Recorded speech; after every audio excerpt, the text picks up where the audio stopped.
Hi, okay, and welcome back once again. Thank you for joining. I don't have a necklace on because I had to take it off when I go to work. Working in the factory, you cannot wear jewelry because it's a contamination slash safety hazard. Totally understandable, but trust me, I wear it every day. I just don't have it on right now.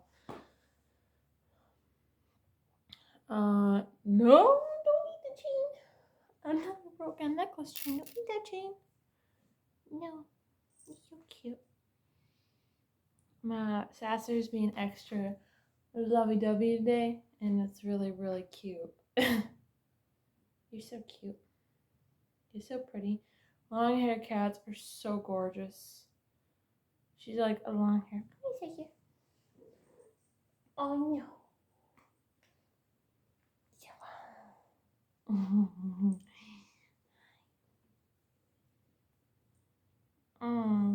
No kisses though. Oh, I know. Hey, hey. There you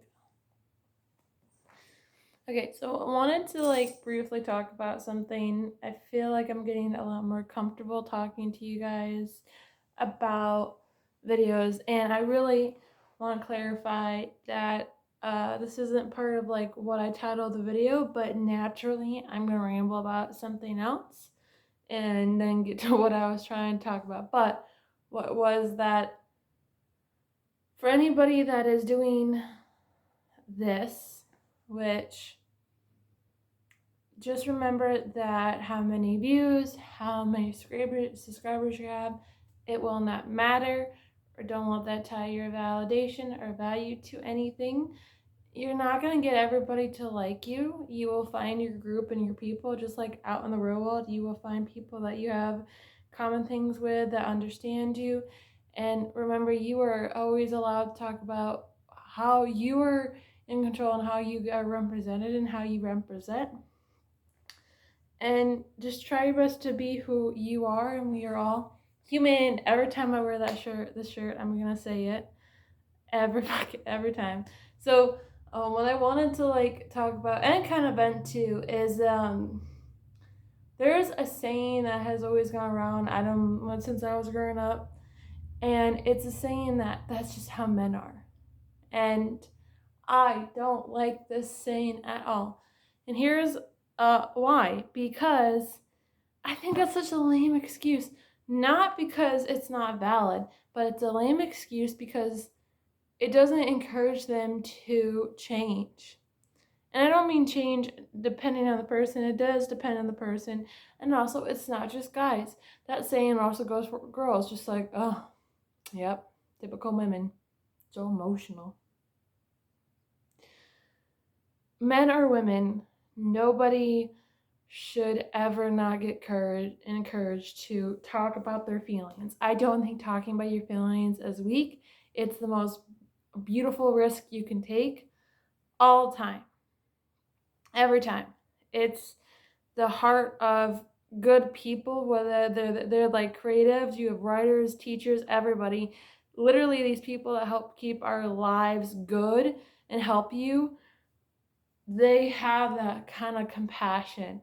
So we when it comes to guys, like I'm experiencing right now, prime example, is that the person I'm currently with got cheated on a long time ago, way before I came along.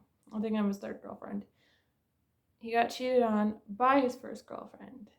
And the reason why I bring this up is because that saying will always be tied when they tie it to a guy and they're like, oh, this is just how he was brought up, this is how he was.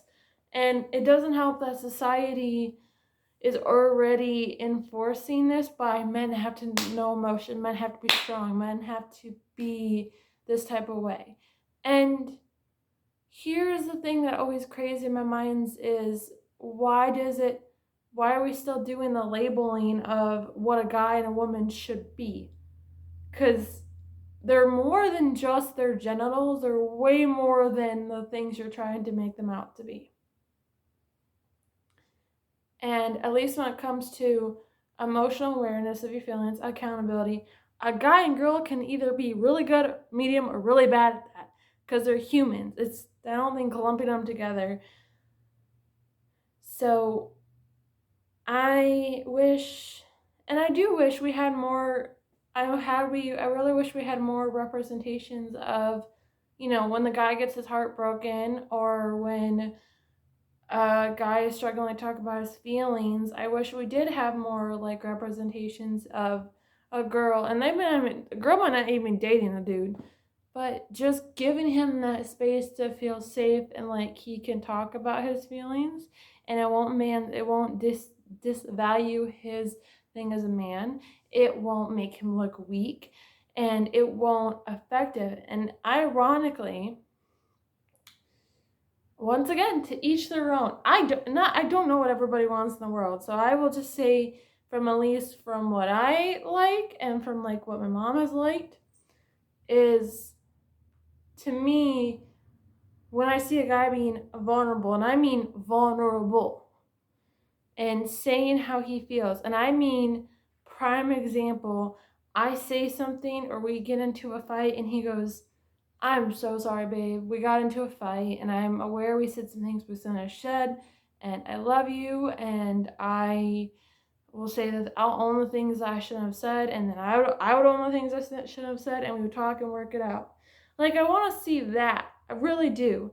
Because all I see is like the complete opposite, where the dude's like a douchebag, and it's like, oh, I'll accept you're a douchebag, even though you still treat me like shit, I'll still love you. It's not, I don't get that. So I just think giving a space for men or women, but men could use it more, giving a space for people to talk openly about their feelings. And I always don't think you have to go to therapy to do this. There's books.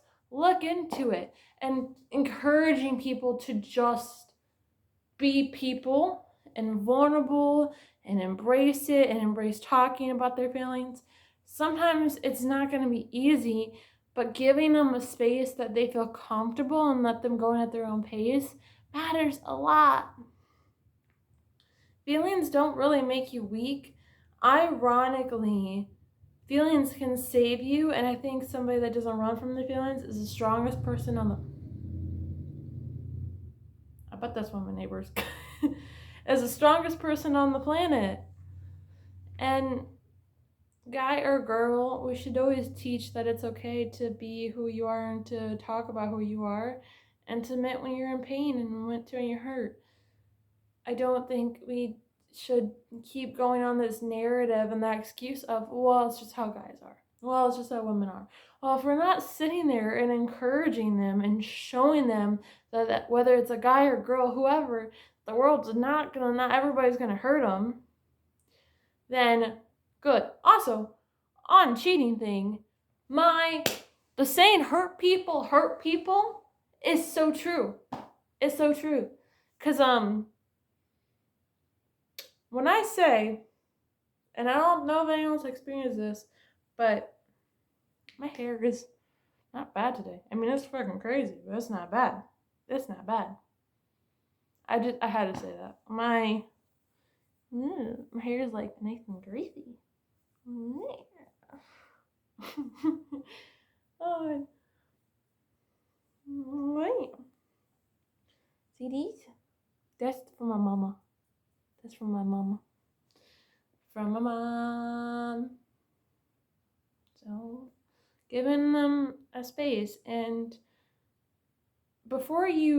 I don't think everybody goes actively out and cheats. But I will say, important thing, this actually ties to my last video that I did, where make sure you figure out what you want and you figure out who you are.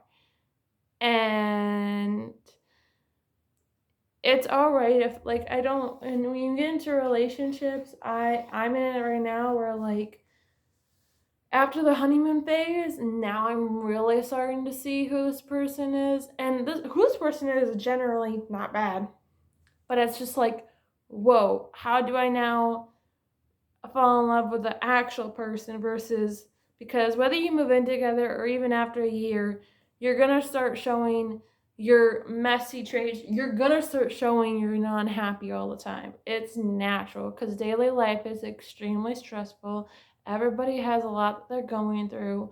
And trying to be kind and compassionate is the way to go. And there are some days where that will not help, and you have this anger, whether it's at the world, yourself, or the things that are just generally happening to you, but you can't really express it because you may live with your parents, you may live with your spouse, you may be responsible for taking care of your family. Like, there's a lot of stories out there that you don't know, that sometimes it's hard for people to express that anger as well, or frustration of the daily life that they're trying to uphold and have. So just whether you're a guy or a girl, let's keep teaching people that feelings are not weak. Let's keep preaching, talking. This is what half of the thing that could help one person is being kind, giving them a compliment, and accepting we're all humans. We're all imperfect. We're not going to say or do the right thing every time. Oh my God. One of my therapists, because I've had many, said this a really long time ago, but they said people are going to fight and they're going to have disappointments and they're going to have times where they discommunicate. But what matters is after. Especially if you are always having different people around, you're going to have disagreements, but it matters how is your tone in that disagreement? How are you wording? Like, how are you reacting? And what comes after? It's the after that matters, because the after is where you guys are able to just talk. And sometimes the after doesn't fix everything, but I come to realize about myself is that I'm willing every day to risk being hurt emotionally and risk falling in love with everybody, which I have done my whole life. And I do it because I can't live without love, because love is the one thing that is fascinating. It's dangerous. There's no logic. Sometimes there's no reason. Sometimes there is. Sometimes there isn't. And it's why it's a good focal point of almost every story that involves some kind of relationship. And there's many forms of love. That's another good thing. There's many forms of love. And sometimes you always have love around you, even if it's not the romantic love. And I want people to know that's okay. You can still have love even if it's not romantic. I thought that was going to be more motivational in my head, but I just realized that probably wasn't. But I think I said some good things in there. And once again, thank anybody for listening to these videos. And thank you for watching. Like I said, I don't know where this is going to lead. But it feels good to come home and to feel like at least come to a spot where I can kind of journal my feelings and maybe it can relate to you guys. And I'm just so far proud of the process, you know? And when it comes to whether you want to do YouTube, a doctor, ambulance, or go find the love of your life, know it's gonna. That was weird. It's probably the mailman, but that was still weird. It's gonna take time. And it doesn't happen overnight. And I won't give up, and I don't want you to give up. So I do hope you have a really good day. And I will see you guys next time on one of my rants that I randomly think of something knowledgeable to share with you. And what do you guys think is important to teach when it comes to talking about feelings? Tell me down below. I hope you have a good day. Hope you subscribe, and I'll see you guys next time. Bye.